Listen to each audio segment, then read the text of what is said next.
Bia one bia.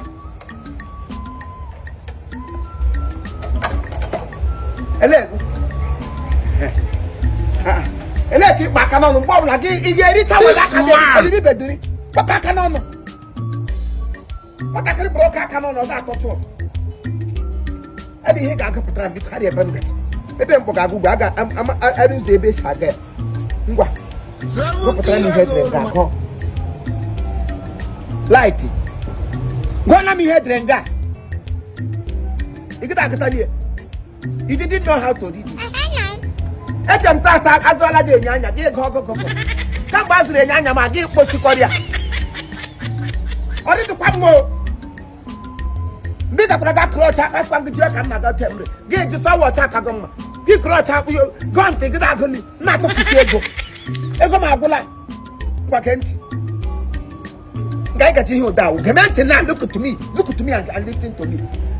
This man. The family of Chief Sabright Francis Okudo one of Aka.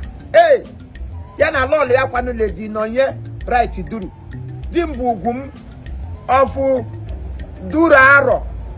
Umon Katami Aka autonomous community Kenan Njabanga. Hanande chief nande shishini lewo na lo maka.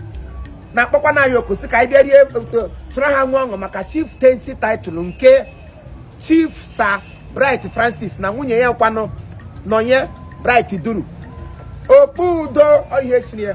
Ope Udo one of family yaka autonomous community. Nwunye ya kwano Dimbugum oyesnie. Ha sai biade o bia ngo maka oriri akporo o maka osisi esiri ya ka eji kpokọta ha deze na na bia for feast ya we esiri agbo esiene ha no PS. Ha ga kporutezi ndị eze ma ndị chief anyị nwa side ya dị ebi anọ oyi ha kachi ihe ụda esha ga emekwani ya wo na 6 January afọ na na aba ina ihe mmeku January gba 6 o we sha ga eme eze shikwani ihe awu his royal highness eze barrister Francis oke aha n'otu iyi one of ami yaka autonomous community. Always had them na barrister na be kwenu na be nwoke be bright ka ga eme ihe n'ụlọ go onga ahụ ka ga na-eme mmemme so ihe ga tuba ka ga kwa ruku ai ro nga ahụ ugbu a ọ bụrụ na onwete ndị ahụ siri pụta gị ise bụrụ ka ọ na ala lukwu ihe m gwara gị gị dam tiwe sị ha na ị na-eme anọ na ofento esi ha esilo ha gbakpọ n'ụlọ ha nye ha na m ego m ji akpọ ga aga ụlọ ọgwụ gị kwolite anyị lawa otere akpata ego ụda odu mgbe mmanụ gara so oshi ya we gị mụ ma gị sọkwa mbọ gị loso nnukwu ihe m gwara gị ma ọ ga na machine na ma afọ nwunye gị nwoke utu ga-eji ya ka mgbe okwụta nọ na latrin anyị jegeshi ya anyọ ya onwe dị ihe ụwa Elizabeth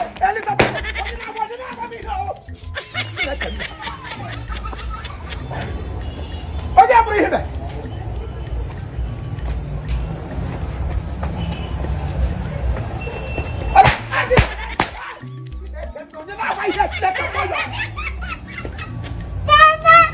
come on to body.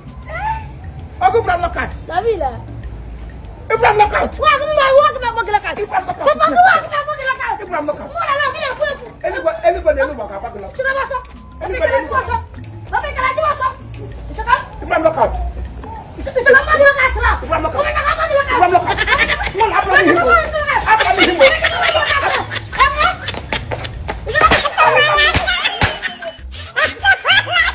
This man. Asa kombo lamo. Inangua. 70 years old man. Asuba bo lego. Nyanga photo to no gi neri aka. Asuba na lockout. On the sea so. Onye ola.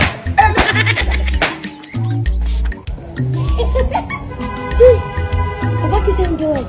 No say. No. Beg, come down, beg.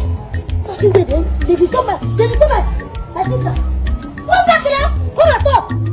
I just say it's a bit of why they wrong. Move.